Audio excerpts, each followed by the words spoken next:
दोस्तों, सहारा जमाकर्ताओं के साथ जिस ढंग से आज केंद्र की मौजूदा सरकार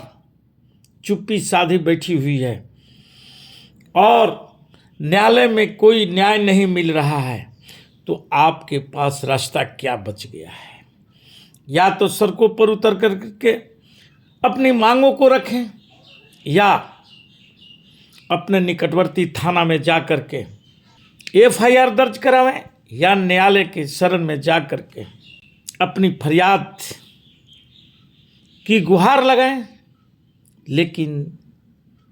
सुनवाई कहीं कुछ नहीं हो रही है। सेम ऐसा ही घटना बिहार में दलित, ओबीसी यानी पिछड़ों के साथ भी यही अन्याय हो रहा है, और यह लगभग पूरे देश में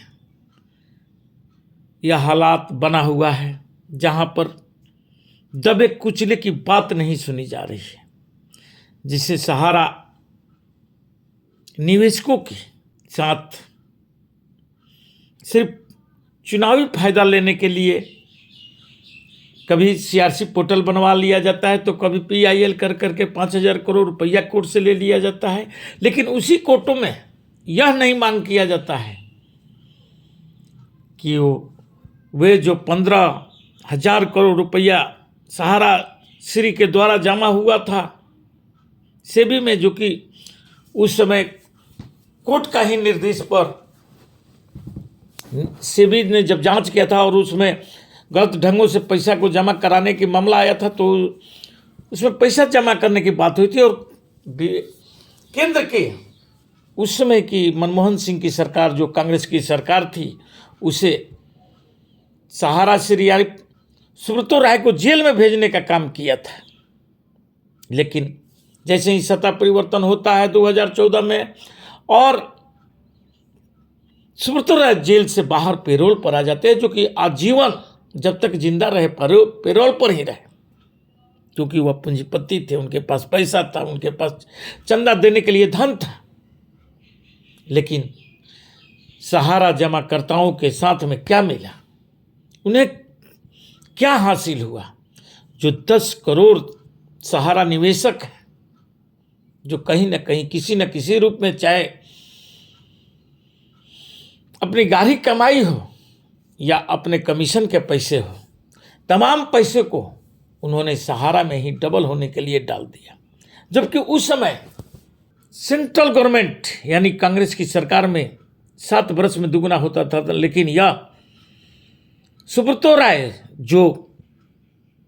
फर्जी कंपनियां चला करके और लोगों को सहारा में इन्वेस्ट कराया, अपने एजेंटों के माध्यम से कराया, आज उन एजेंटों के साथ भी जो बुरा हाल ये लोग कर रहे हैं, जो अपने कर्मचारियों के साथ कर रहे हैं सहारा परिवार, वह भी दुनिया से छिपा हुआ नहीं है। यह तो दुनिया का सबसे बड़ा घोटाला है, और दुनिया का सबसे बड़ा घोटाला में कोई सुनवाई करने वाला नहीं है, कोई देखने वाला नहीं है। इतना बड़ा फ्रॉड 10 करोड़ लोगों के साथ कोई एक कंपनी, कोई एक व्यक्ति कर दिया हो, ऐसा पूरा वर्ल्ड में आप देख सकते हैं कि कहीं पर भी इतना बड़ा भ्रष्टाचार, इतना बड़ा धोखाधड़ी, इतना बड़ा फर्जीवाड़ा कहीं नहीं हुआ था। और जब केंद्र की सरकार यानी अमित शाह जी जो सहकारिता मंत्री हैं, और वह जब पोर्टल का निर्माण करते हैं, जो कि अपने को सबसे मजबूत मोदी सरकार बोलती है, उनको वही सहारा के जो देख रेख करने वाले लोग हैं, मैनेजमेंट के लोग हैं, वे लोग कागजी नहीं दे रहे हैं। डिफिशियंसी पर डिफिशियंसी निकल रही है सहारा, क्योंकि न सरकार की मंशा है, न सहारा का जो प्रबंधक है, जिसको देख रेख करने वाले। सहारा श्री तो आज दुनिया में नहीं है, लेकिन उनकी पत्नी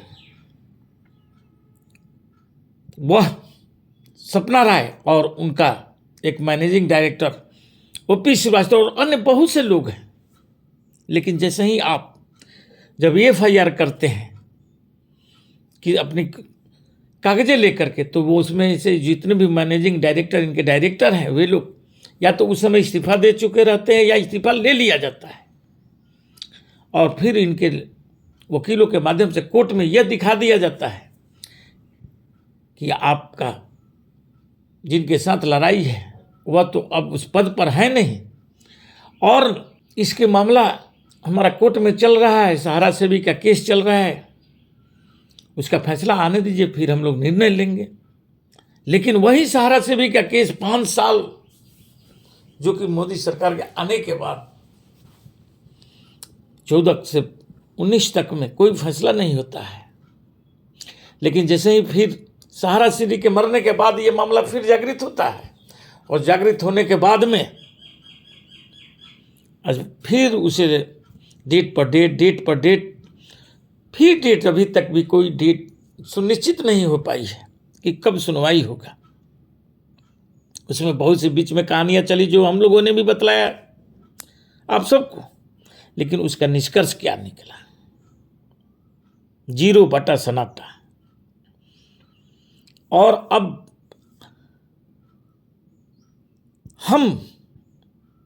हमारी अस्तित्व पर ही खतरा आ गया है। जो सहारा निवेशक है, उनके जिस ढंग से सहारा के ऑफिसों में